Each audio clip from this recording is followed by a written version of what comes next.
5장 9절부터 11절 말씀 중심에서 예수님과 함께 사는 성도라는 제목으로 하나님 말씀 증거하겠습니다. 사도 바울이 제 2차 전도 여행을 통해서 세웠던 이 데살로니가 교회에 편지를 보내고 있습니다. 데살로니가 전서 후서를 그렇게 썼는데요. 이 데살로니가 전후서가 그 서신서 중에서 거의 초기에 쓰여진 그런 서신서로서 특별히 예수님의 다시 오시는 재림을 아주 강하게 강조하고 계십니다. 지금 이 시대에 우리들에게 필요한 말씀이라고 할 수가 있겠고요. 우리 예수님이 다시 오실 날을 기다리는 그런 우리 데살로니가 교회, 그리고 그때 당시 편지를 썼던 사도 바울의 그와 같은 마음을 우리가 잘 이해하면서 우리 예수님의 다시 오실 준비를 잘 감당하는 우리들이 되어야 되겠고, 예수님의 재림을 준비하는 가장 좋은 방법, 그것은 오늘 제목과 같이 예수님과 함께 살아가는 것이다 라고 하겠습니다. 법적으로는 예수님께서 우리 심령 속에 언제나 와 계시고 떠나지 않으세요. 특별히 오순절 보혜사 성령님의 그러한 모습으로 우리 가운데 언제나 함께 하고 계십니다. 문제는 우리가 우리 안에 계신 우리 예수님, 너무나도 사랑하는, 우리를 그렇게 사랑해 주시는 그분을 너무 쉽게 잊어버리고 의식하지 못한 채 그렇게 살아간다라는 데 있습니다. 나의 말씀, 하나님의 말씀이, 주님의 말씀이 생명이 돼서 내 심령 속에 거하지 못하고 내 안에 계신 인격체이신 오순절 보혜사 성령님과 동행하며 교통하며 살아가지 못한다라는 것은 비록 우리 안에 법정적으로는 계시긴 하지만 우리 성도가 누려야 할 가장 위대한 특권을 놓치고 있다라고 할 수가 있겠습니다. 그래서 사도 바울은 데살로니가 교회 성도들이 아주 여러 가지 그 본이 되는, 그리고 오늘 본문에서도 말하는 것처럼 너희가 지금 하던 대로 너희들 하던 것 같이 계속 잘해라 라고 말할 정도로 이렇게 흠 잡을 데가 없고 또 책망받지 않을 그런 신앙으로 살아가는 우리 데살로니가 교회 성도들이었습니다. 그럼에도 불구하고 그들에게 강력하게 지금 요구하고 계시는 거예요. 어떻게 살아가라고요? 예수님과 함께 살아가라고 교훈하고 계시는 것입니다. 오늘 본문의 이 말씀은 신학적인 면을 담고 있는데요. 데살로니가 전서에서는 이와 같은 진리의 교훈에 대한 말씀을, 그러니까 예수님의 십자가의 죽으심과 구속에 관한 직접적인 말씀을 딱 오늘 본문의 한 부분만 설명하고 있습니다. 너무나 중요한 말씀이긴 한데요. 그것 한 구절을 쓰고 사실은 그것을 중심으로 해서 끝까지 우리 데살로니가 교회 성도들이 그렇게 지냈던 것처럼 잘 예수님의 강림하심을, 다시 오심을 소망하면서 지내야 할 것, 그리고 이때까지 힘썼던 많은 신앙의 원리들과 또 헌신들, 봉사들, 우리 데살로니가 지금 전서 이렇게 맥체인 성경 읽어가고 계실 것인데 쭉 읽어보시면 아시겠지만 특별히 믿음, 소망, 사랑이 균형 잡히게 잘 그렇게 신앙에 녹아져 있고 그와 같은 신앙을 든든히 붙들고 생활하는 그런 교회가 우리 데살로니가 교회였습니다. 사랑하는 일이 아주 많았고요. 그런데 계속 독려하는 것입니다. 사랑하는 일 너무나 잘했는데 그 일을 앞으로도 더 많이 해라, 계속해라, 그렇게 요구해 주고 계시는 것입니다. 그러면서 이 신학적인 말씀을 한마디 하면서 우리들에게 특별히 데살로니가 교회 성도들에게 그것을 지금 요구하고 계시는 거예요.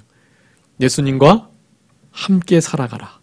너희들이 하는 모든 믿음, 소망, 사랑에 관한 일들, 고난이 되게 많았는데 복음을 전하면서 복음으로 살아가면 고난이 올 거다. 미리 얘기까지 해줬다 그랬어요. 2장에 보면.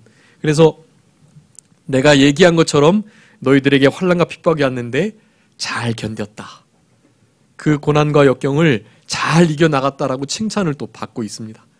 그런 편지를 쓰면서 그럼에도 우리 데살로니가 교회 성도들에게 많이 부족한 부분, 그 중에 하나가 바로 이 예수님의 다시 오심, 그리고 죽은 자들에 관한 일, 이것에 대해서 특별하게 교훈을 하고자 이 데살로니가 전서를 지금 쓰고 있는 것입니다. 그러면서 그들에게 그 부족한 진리의 교훈, 진리적인 면을 아주 강하게 제대로 세워주기 위하여서 오늘 본문의 말씀을 하고 계시는 것입니다. 이 말씀은 지금 이 시대를 살아가는 우리들에게도 동일하게 적용이 돼서 이와 같은 원리로 진리로 살아가게 될 때, 그럴 때 앞으로 우리 주님의 재림이 임하였을 그때 우리가 주님 앞에 부끄러움 없이 당당히 설 수 있고, 또 이 땅에서도 사람들이 과연 우리가 저들이 섬기는 그 신과 함께하는 자들이구나 라는 것을 알게 된다라는 것입니다.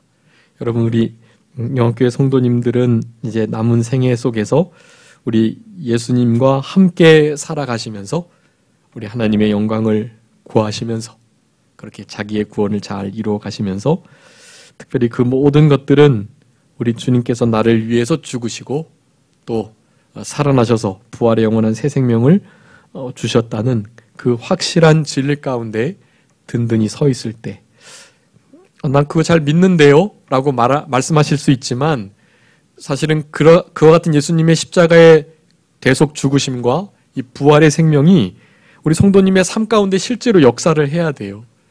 그래서 죄가 끊어지고 또 되지 못한 인격이 좀 만들어지고 우리의 언어 생활, 우리의 행동, 우리의 가치관, 이런 것이 실제로 좀 변화가 일어나야만 하는 것입니다. 그런 변화 속에서 우리 주님을 닮아가는 것이고, 주님께서 내 안에서 마음껏 역사하실 수 있는 것이고, 그럴 때 우리의 모습을 보고 하나님께 영광이 돌아가고 특별히 그리스도의 향기가 나타나는 것이다 라고 할 수가 있겠습니다. 오늘 본문의 9절, 10절, 11절 짧은 말씀인데요. 이 말씀 속에서 예수님과 함께 살아가는 성도들, 그러한 이들은 어떠한 자인가에 대해서 세 가지를 우리들에게 교훈해 주고 계십니다. 여러분, 이와 같은 말씀들을 지금 읽기도 하시고 또 많이 설교도 들어보셨고 아마 그러셨을 것이지만, 다시 한번 되새김질 하는 마음으로 이 시간에 이 말씀을 신비에 잘 새기시는 그런 귀한 예배의 시간이 되셔야 되겠습니다. 여기 예수님과 함께 우리가 살게 하시기 위하여 죽으셨다라는 말씀을 10절에 하고 계시는데요. 이와 같은 말씀들이 우리 사도 바울의 아주 중요한 그 신학적 가치관을 형성하고 있습니다. 그러니까 주님께서 우리를 위해서 죽어주셨다라는 사실, 그것으로 인하여서 우리는 그렇게 값으로 산바가 된 자들이니까 이제 우리는 우리의 것이 아니기에 이제는 주를 위해서 사야 된다. 자든지 깨든지 살든지 죽든지 주를 위해서 주와 함께 살아가야 된다라는 것을, 그 당위성을 우리들에게 강조해 주고 계시는 것입니다. 그런 말씀 중에 그런 말씀이 참 많이 있지만 한 말씀만 한번 읽어봤으면 좋겠습니다. 빌립보서 1장 20절 21절 읽어주세요. 빌립보서 1장 20절 21절. 나의 간절한 기대와 소망을 따라 아무 일에든지 부끄러워하지 아니하고 지금도 전과 같이 온전히 담대하여 살든지 죽든지 내 몸에서 그리스도가 존귀하게 되게 하려 하나니 이는 내게 사는 것이 그리스도니 죽는 것도 유익함이라. 아멘. 우리 사도 바울의 간절한 기대와 소망이 그 말씀 속에 나타나 있습니다.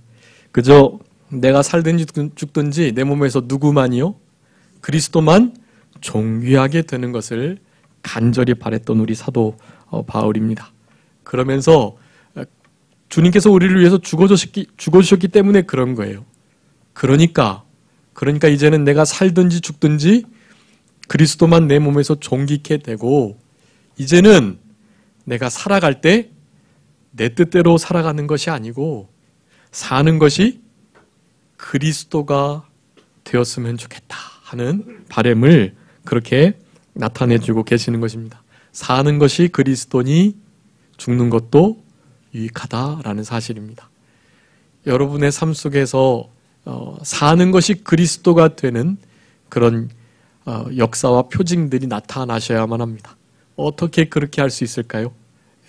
이제 오늘 본문에서 그런 것들을 우리가 살펴볼 수 있겠습니다. 여러분, 그래도 좋고 안 그래도 좋은 게 아니고요. 실제로 사는 것이 그리스도가 되셔야만 합니다. 우리 예수님의 십자가의 대속 죽으심과 또 그 부활의 영원한 새 생명의 가치를 진짜 조금이나마 제대로 깨닫고 안다면 사는 것이 그리스도가 될 수밖에 없는 것입니다. 그래서 사도 바울은 또 갈라디아서 2장 20절에서 그렇게 고백합니다. 이제는 내가 사는 것이 아니고 내 안에 그리스도께서 사신다. 나를 사랑하사 나를 위하여 자기 힘을 버리신 하나님의 아들을 믿는 그 믿음 안에서 살아간다 라고 말을 하는 것입니다. 여러분, 내 안에 그리스도께서 살아가시도록 내가 그리스도 안에서 그리스도와 함께 살아가시도록 그렇게 생활하셔야 되겠습니다. 오늘 본문에도 그와 비견되는 아주 중요한 요절과 같은 말씀이 있습니다. 우리 10절 말씀 한번 다 같이 읽겠습니다. 데살로니가 전서 5장 10절 말씀입니다. 다 같이 합독하시겠습니다. 시작. 예수께서 우리를 위하여 죽으사 우리로 하여금 깨어있든지 자든지 자기와 함께 살게 하려 하셨느니라. 아멘. 우리 예수님께서 죽으신 분명한 이유를 그렇게 설명하고 있는 것입니다. 자든지 깨든지 죽으나 사나 그런 의미거든요. 그리고 부활에서도 또 우리의 육신의 죽음을 맞이해도 그런 의미입니다. 그러니까 어떤 상황에 처하든지라는 것이, 어떠한 상황에 처해 있든지 누구와 함께 산다? 그리스도와 함께, 우리 예수님과 함께 살아가는 것, 여러분 바로 그것을 위해서 우리 예수님께서 죽어주셨다라는 것입니다. 여러분 지금 이 예수님의 죽어주심을 헛되이 하지 않기 위해서라도 하나님 앞에 하나님과 함께 살아가는, 하나님과 주와 동행하는 그런 복된 신앙의 길을, 그런 영광스러운 예배를 이 시간에도 드리시는 우리들이 되어야 할 것입니다. 자, 예수님과 함께 살아가는 성도들, 어떠한 자들인가? 첫 번째는요, 9절에 있는 것처럼 우리 주 예수 그리스도로 말미암아 구원을 얻은 자가 되어야 된다라는 것입니다. 9절에 하나님이 우리를 세우심은 노하심에 이르게 하심이 아니고 오직 우리 주 예수 그리스도로 말미암아 구원을 받게 하심이다 라고 말씀하면서 하나님과 우리 주님과 우리 성령님과 교통하며 함께 살아가며 동행하는 삶을 살아가는 자들은 일단은 그 구원을 얻은 자들이어야만 한다라는 것입니다. 근데 누구로 말미암아요? 그리스도 예수, 우리 주님으로 말미암아서 그렇게 되어야 하는 것이, 요한복음 14장 6절 말씀에 내가 곧 길이요 진리요 생명이니 나로 말미암지 않고는 하나님께로 올 자가 없다라고 말씀합니다. 하나님께로 오고 하나님과 함께 살아가고 동행하고 성령님께서 내주하여 계시고 이와 같은 일은 생명과 길과 진리가 되시는 우리 예수님으로 말미암지 않고는 이루어질 수 없는 것이라는 것입니다. 요즘에 종교 다원화가 돼가지고요, 불교 안에서도 구원이 있다고 말하는 목사님들이 계세요. 여러분 그런 목사님들 만나보셨나요? 그런 목사님들이 생각보다 많이 계십니다. 너무 독선적이고 배타적으로 하면 안 된다. 어느 정도 길을 좀 열어놓은 다음에 그 다음에 예수님을 잘 받아들이도록 하면 되니까 너무 예수만 하면 안 되고 너희들도 너희 나름의 종교들을 따라서 그 어떤 절대자에게 가까이 이를 수 있다라고 말하면서 불교 신자들이라고 한다면 불심, 우리 부처를 좀 닮아가고 자비를 베풀고 그렇게 해서 자기 고행을 좀 하면서 고행을 할 때에 좀 육신의 그 어떤 부패성이 좀 죽어지니까요. 실제로요. 죽어지니까 그렇게 좀 착하게 살면서 고생하면서 자비를 많이 베푼 것만큼 열반, 해탈의 경지에 이를 수 있을 것이니까 그 경지가 곧 천당이다. 하나님이 계신 곳이다. 그러니 너희들에게도 구원이 없다고 볼 수 없다. 이런 식으로 말을 하는 자들이 있습니다. 여러분 결코 그런 미혹에 넘어가서는 안 돼요. 그렇게 열심히 노력하는 자들을 위해서 우리는 힘써서 기도해 주셔야만 하고요. 그럼에도 아닌 것은 아니라고 해 주어야 돼요. 유일한 구원, 그것은 우리 예수님 뿐이다 라는 사실을 겸손하지만 단호하게 말씀해 주셔야만 합니다. 우리들의 말이 그들에게 잘 신뢰가 되고 뿌려질 수 있도록 그들을 사랑으로 잘 이렇게 녹여서요. 그래서 우리의 그 진리를 그렇게 선포해야만 해요. 설득이 안 되고 이해를 시킬 수 없죠. 우리가 그렇게 할 수 없습니다. 그저 우리는 말씀을 있는 그대로 가감하지 않고 전달하면 그 다음부터 누가 역사하실까요? 네, 하나님께서. 우리 성령님께서 진리의 영이신 성령님께서 그 말씀 속에서 역사해서 그 진리의 말씀을 들은 자의 심령 속에 우리 주님께서 역사하시는 은혜를 따라서 진짜로 주께로 돌아오는 역사가 나타나게 되는 것입니다. 그러니 여러분 이 다원주의 이 시대 속에서 이 같은 비진리 속에서 살아가는 우리들에게 주 예수 그리스도만이 유일한 하나님께로 구원을 얻는 유일한 길이라는 사실을 언제든지 기억하시고, 근데 우리의 삶 속에서 그것을 잊어버리고 살아가는 거예요, 사실은. 그러니까 그것을 말을 못 해주는 것입니다. 내가 사실은 내 건강을 믿고 나의 돈을 믿고 나의 가진 은사를 믿고 또 나의 자녀들이나 또 내가 그동안 쌓아놓은 어떤 캐리어를 믿고 자격증을 가지고 그렇게 어떤 문제들을 해결하고 또 그렇게 마치 심지어 구원까지도 얻을 수 있는 것처럼 내가 적어도 이 정도 되니까 그렇게 믿을 수도 있고 또 내가 의지적으로 믿었으니까 믿고 구원을 받은 것이지 하는 마음을 가지고 살아가는 그러한 일들이 충분히 있을 수 있다는 것을 여러분 기억하시고 내가 그런 상태에 있지는 않은지 늘 점검하시면서 오직 예수 그리스도로 말미암아서 구원을 얻을 수 있다라는 것을 확신하는 그러한 자로서 생활할 때 여러분 그것이 기본입니다. 우리 예수님과 함께 살아가는 성도가 되는 아주 기본적인 확신한 진리 바로 그것이라는 것을 우리가 기억하면서 생활해야 되겠고 이와 같은 구원을 이미 얻은 자는 우리에게 이와 같은 안정감을 허락해 줍니다. 우리를 그렇게 세우셨다라는 것은 불러주셨다. 우리를 하나님의 자녀와 천국 시민으로 그렇게 이끌어 주셨다라는 의미거든요. 우리를 그 자리에 지금 그렇게 세워주셨는데 세워주신 것은 여기 본문에 우리 데살로니가 전서 5장 전에 말씀 속에 보면 이렇게 이제 도적같이 우리 주님께서 임하실 것인데 예수님을 믿지 않고 예수님의 진리의 말씀을 받아들이지 않는 자들은 하나님의 그 무서운 형벌을 피할 수 없다는 것을 계속 말씀해 주고 계셨어요. 그런 형벌 속에서 놓여질 수밖에 없는 그들을 향해서 우리 데살로니가 교회 성도들이 계속해서 우리 주님께로 올 수 있도록 그렇게 인도하는 그런 삶을 살도록 말하면서 그럼에도 불구하고 우리들조차도 하나님 앞에 세우심, 부르심을 입었지만 죄를 범하고 잘못할 때에는 하나님의 진노를 피할 수 없다. 그것을 우리들에게 교훈해주고 계시는데 우리는 그렇게 진노를 받기 위하여 세우심을 입은 자들이 아니다라는 것입니다. 그러니까 하나님 앞에 애매히 하나님의 나라와 영광을 위해서 그렇게 고난받고 고통받는 거 그것은 어쩔 수 없는데요. 그렇지 않고 내가 죄를 범해서 하나님의 진노 가운데 징계 가운데 놓여진다라는 것은 얼마나 큰 손해인지 몰라요. 아주 큰 손해입니다. 이게 너무 큰 손해여가지고 영혼을 빼앗기는 영원한 상급을 얻을 수 있었는데 그것을 놓치게 되는 너무나 안타까운 일이에요. 하늘에 얼마나 많은 영광스러운 상급을 쌓을 수 있었는데 그 상급을 쌓지 못할 뿐만 아니라 도리어 하나님 앞에 징계를 받으니까요. 얼마나 아프고 고통스럽고 지옥 고통을 경험하게 되는 것입니다.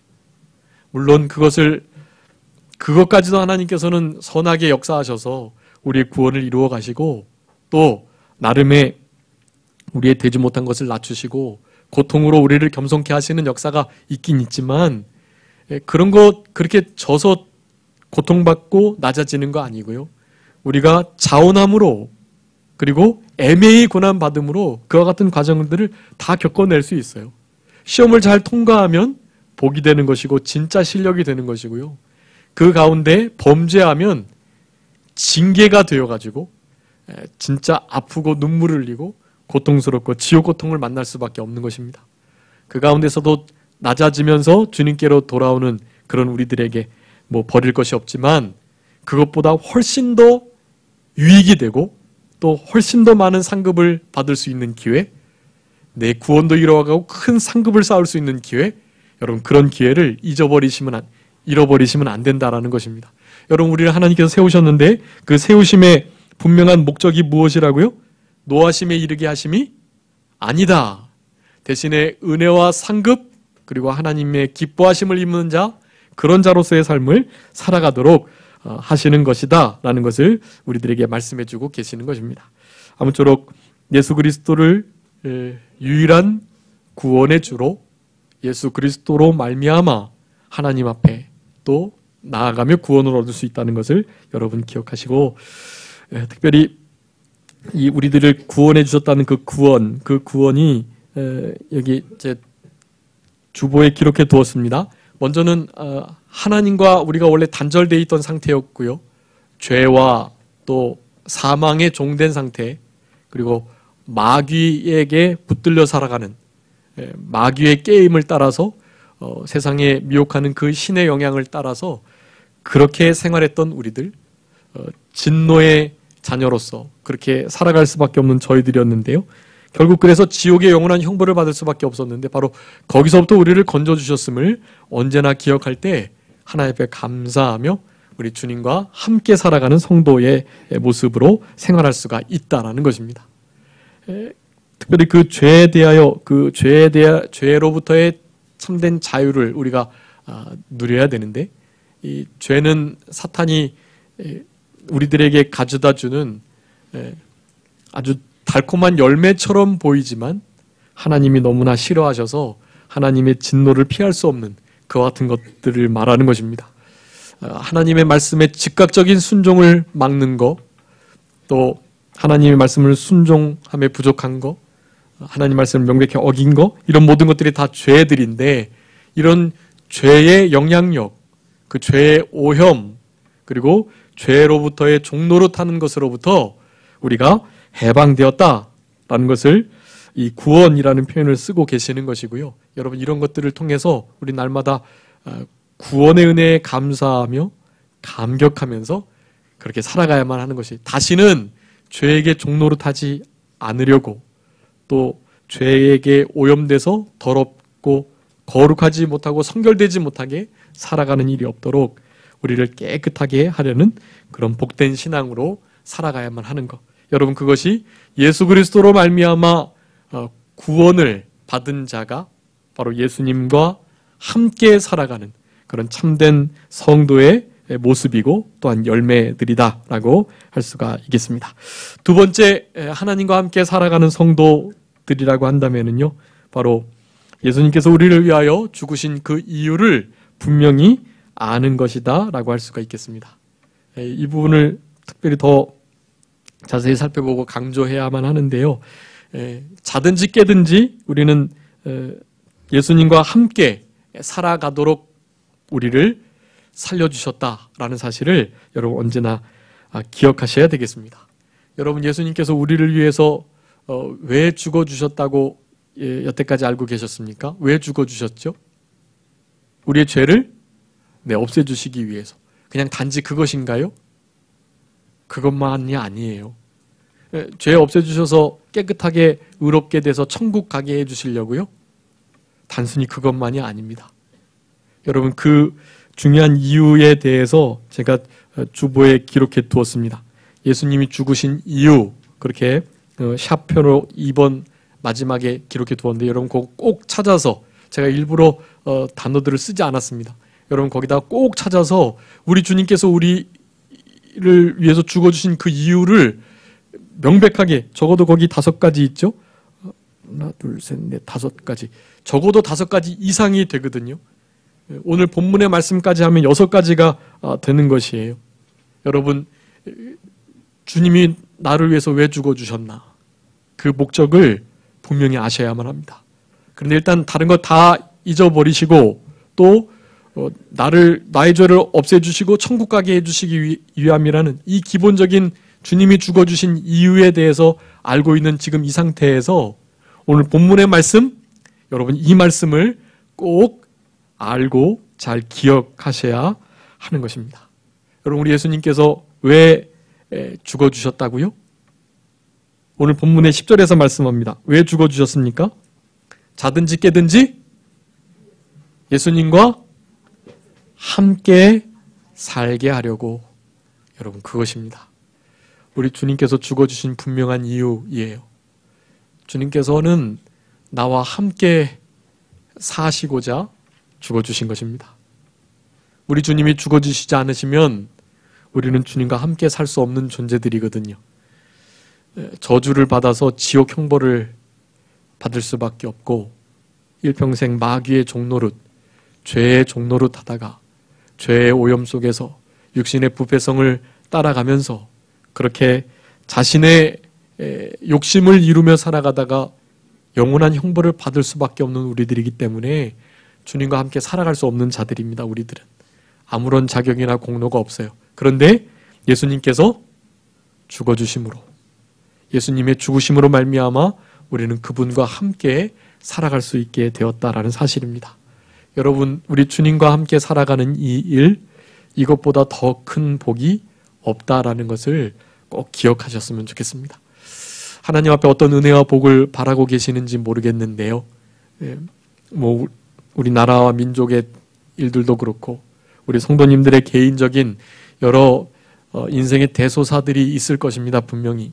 그리고 당장 시급하고 중요한 여러 가지 문제들이 있을 줄 압니다. 여러분, 근데 그런 모든 일들 하나님께서 형통하게 잘 해결해 주시고 기도에 응답 주셔가지고 모든 일들이 잘 해결되게 해주시고, 여러분 이런 것을 혹시 복이라고 생각하고 계실 수 있겠는데 그것도 너무나 중요한 복이 맞지만 여러분 그것과는 비교할 수 없는 복이 오늘 본문에 나타나 있는 것입니다.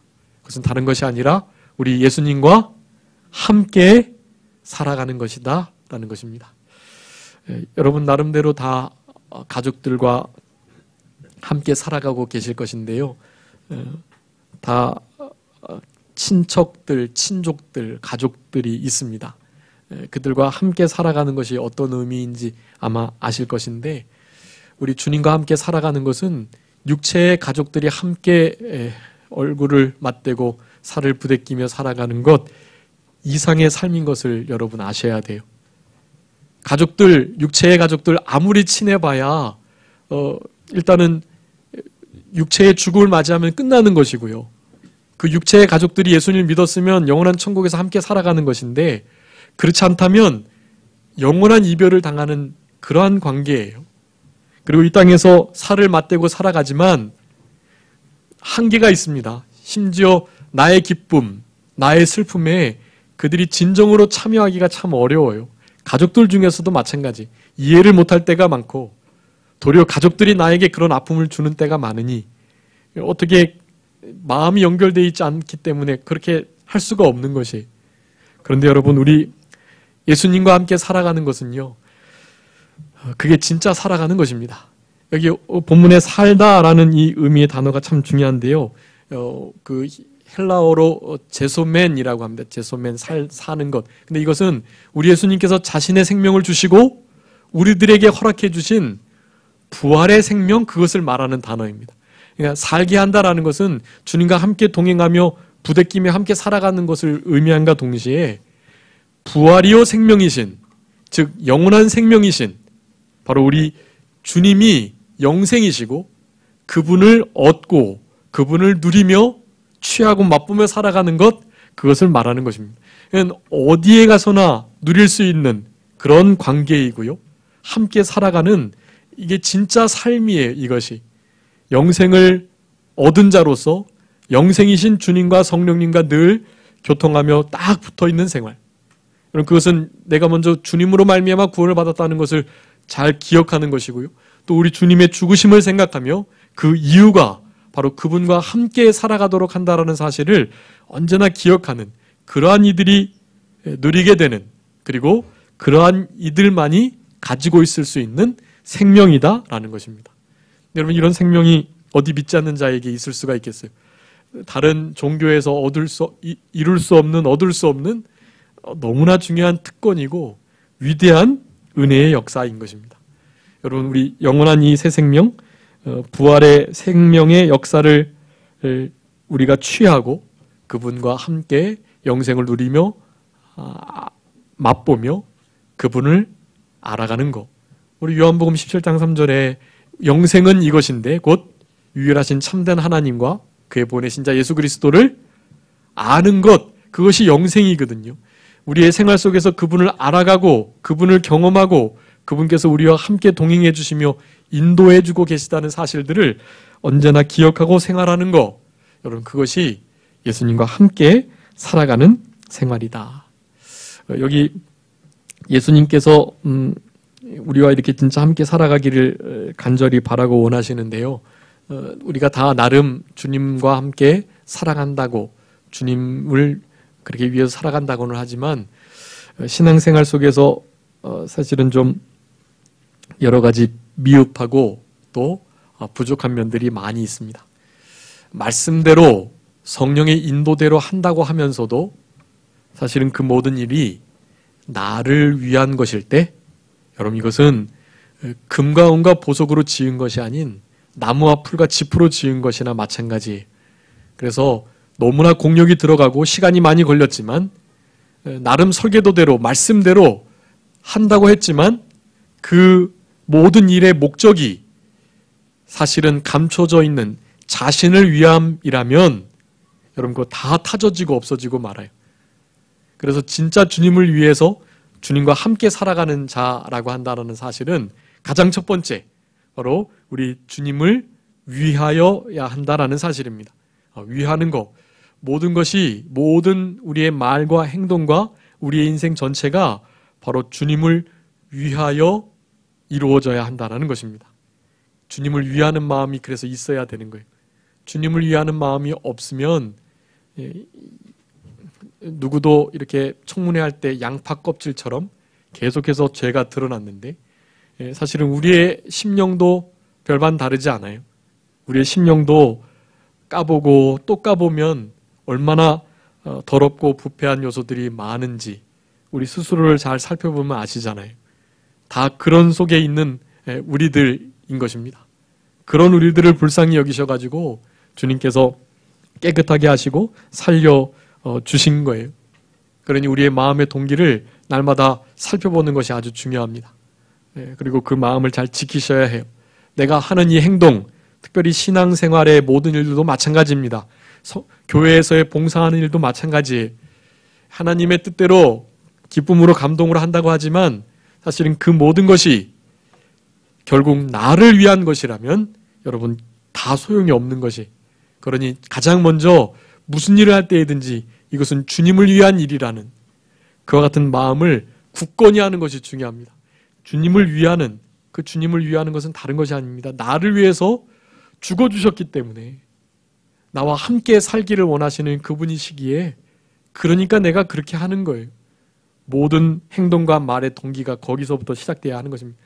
주님을 위하는 일이어야만 그 다음에 이제 주님의 말씀대로 주님의 인도를 따라서 주님이 주시는 힘으로 그렇게 하는 것이 여러분 그것이 우리 주님과 함께 살아가는 것이다 라고 할 수가 있겠습니다. 우리 시편 기자도 시편 73편에 그렇게 말합니다. 주님과 가까이 하는 거 그것이 나의 유일한 복이다. 더 큰 복이 없다라는 의미입니다. 주님을 가까이 하고 주님과 함께 동행하는 것 그런 삶을 살아가시는 우리들이 다 되어야 할 것입니다. 마지막으로 예수님과 함께 살아가는 성도 어떠한 자들인가? 피차 권면하고 서로 덕을 세우는 자이어야만 한다라는 것입니다. 그 권면은 우리 데살로니가후서 4장의 마지막에 나오는 서로 위로하라 할 때 그 위로와 같은 단어예요. 그러니까 위로하라는 뜻입니다. 위로하되 창세기 50장의 21절에 있는 것처럼 우리 요셉이 아버지 야곱이 돌아간 다음에 10명의 형님들이 요셉이 자기네들을 어떻게 해코지하지 않을까, 자기를 팔았으니까요. 어떻게 해코지하지 않을까 하는 마음으로 아버지가 이렇게 또한 유언하셨다고 말하면서 요셉에게 당부하셨던 말씀을 형님들이 하는 것을 그렇게 기록하고 있습니다. 아버지가 그러시는데 요셉 너 우리 형님들을 좀 용서하라고 하나님 아버지가 그러셨어. 그러니까 우리 용서해 주라. 이런 식의 말을 하는 거예요. 그 말을 듣고 우리 요셉이 울게 되었습니다. 나의 그 진정한 용서가 저들의 마음에 도달하지 않았구나 라는 마음이 있고 마음이 복잡했겠죠. 그래서 울었는데 그러면서 하는 말이 이 말이에요. 그가 형님들을 아주 간절하게 간곡하게 위로했다라고 말씀을 합니다. 거기 간곡하게 위로하다라는 것은요. 마음에서 말하다, 마음에게 말하다 그런 의미거든요. 우리 요셉이 형님들의 그 마음에 대고 말을 한 거예요. 진실하게 간절하게 말을 한 것입니다. 여러분 그럴 때만이 위로가 되는 거예요. 여러분 그냥 입에 발린 말로 위로가 되는 것이 아니고요. 마음으로 말할 때, 마음에다가 말할 때, 간절하게 진실되게 말할 때 위로가 되는 것입니다. 여러분 서로 위로를 하고 위로를 받아야 할 그런 공동체는 이 교회밖에 없어요. 진정한 위로는 영원한 이 생명을 가진 우리들이 영원히 살아갈 하나된 몸, 함께 지어져가는 성전이 된 우리들만이 할 수 있는 일이에요. 다른 사람들은 거기에 사실은 참여하기가 어렵습니다. 실제로. 울어주면서도 사실은 속으로 웃고 함께 정말 즐거워해주는 척하면서도 얼마나 시기질투하는 세상이에요. 여러분 교회에서만이 그러한 가능성이 정말 적은 참된 위로와 그리고 참된 기쁨에 함께 참여할 수 있는 그런 공동체라는 것입니다. 또 덕을 세워야 된다고 말씀합니다. 여러분 권면하고 덕을 세우는 일, 여러분 이것이 우리 예수님 안에서 살아가는 자들의 아주 중요한 특징이에요. 예수님 우리를 위해서 죽어주셨는데 바로 예수님과 함께 살아가기를 바라서 죽어주셨는데 이 일 하도록 하는 것입니다. 이 일. 서로 권면하여 위로하고 그리고 덕을 세워주어서 서로 유익되고 서로를 잘 건설해 나가도록 해나가는 일. 나만 잘 하는 거 아니고요. 우리 함께 가는 것이니까 함께 지어져가는 성전 될 수 있도록 서로를 위로해주고 또 세워주고 덕과 유익을 끼치고 여러분 교회에서는 덕과 유익, 관용의 원리로 하지 않으면 그 무엇도 해서는 안 돼요. 덕이 아닌 것이, 유익되지 않은 것을 결코 해서는 안 되는 것이 건덕을 세우는 일, 그것은 사실은 사랑의 일입니다. 거의 제가 고린도서 8장 1절, 고린도서 13장, 베드로후서 1장 5절부터 7절까지 말씀 써놨는데요. 여러분 이것이 사실은 신앙의 기본이에요. 이런 기본의 일을 잘하도록 사실은 데살로니가 교회는 이 일을 아주 잘하는 교회였어요. 그런데 더욱더 잘해라. 지금 잘했다고 방심하고 이제 이만하면 됐겠지 하는 생각하지 말고 더욱더 잘해라. 그 말을 지금 하고 있는 것입니다. 전에 해왔던 것처럼 잘해라. 더욱더 사랑을 많이 행해라. 이런 식으로 권면해주고 계시는 것입니다. 하던 대로 중단하지 말고 그리고 더욱 그 일에 힘써야 될 것을 권면하고 덕을 세우는 일을 힘써야 될 것을 우리들에게 말씀해주고 계시는 것입니다. 아무쪼록 우리 영계 성도님들께서 남은 때 우리 예수님의 재림을 앞두고 재림을 잘 준비하는 한 공동체 된 자들로서 오늘 본문에서 말하는 예수님과 함께하는 이 성도의 세 가지 모습, 이 모습을 잘 나타내시면서 특별히 서로 권면하고 위로하고 덕을 세우는 사랑으로 인하여 서로가 세워지는 이 역사 속에서 우리 남은 때 더욱더 주님을 기쁘시게 하는, 하나님이 기뻐하시는 교회를 이루어가는 그런 우리 모두가 되어야 되겠습니다. 기도하겠습니다. 살아계신 우리 아버지 하나님 감사합니다. 우리들에게 예수님께서 우리를 위해서 죽어주신 중요한 이유를 말씀해 주시며 예수님과 함께 살게 하시기 위함이라고 분명히 우리들에게 교훈해 주셨사오니 남은 때 우리 주님과 동행하며 한순간도 주님을 잃어버리지 않고 주님과 늘 함께 살아가는 우리들 되게 하여 주시옵소서. 함께 살아가는 자들은 반드시 서로 위로하며 건덕을 세워나가는 일, 사랑으로 무슨 일이든지 한다라는 것을 분명히 우리들에게 말씀해 주셨사오니 우리의 삶 속에서 우리 하나님을 아버지로 섬기고 있는 신앙의 지체들, 우리 성도들이 함께 서로를 위로하며 또 사랑을, 유익을 구하는, 그리고 그것을 베푸는 그런 복된 신앙의 생활을 남은 때 잘 감당해서 우리 주님 다시 오실 때 잘했다 칭찬받는, 또 이때까지 해왔던 사랑의 수고 소망의 인내와 믿음의 역사가 있는, 환난 중에서도 성령으로 하나님의 말씀을 기쁨으로 받아들이는 그런 복된 신앙의 길을 끝까지 잘 걸어갈 수 있는 우리 모두가 되게 하여 주시옵소서. 남은 모든 주의 날도 우리 주님의 영광을 위해서 주님께 온전히 드릴 수 있도록 성령님께서 역사해 주시기를 간절히 바라옵고 감사하오며 예수 그리스도의 이름으로 기도 올리옵나이다. 아멘. 같이 찬송하시겠습니다.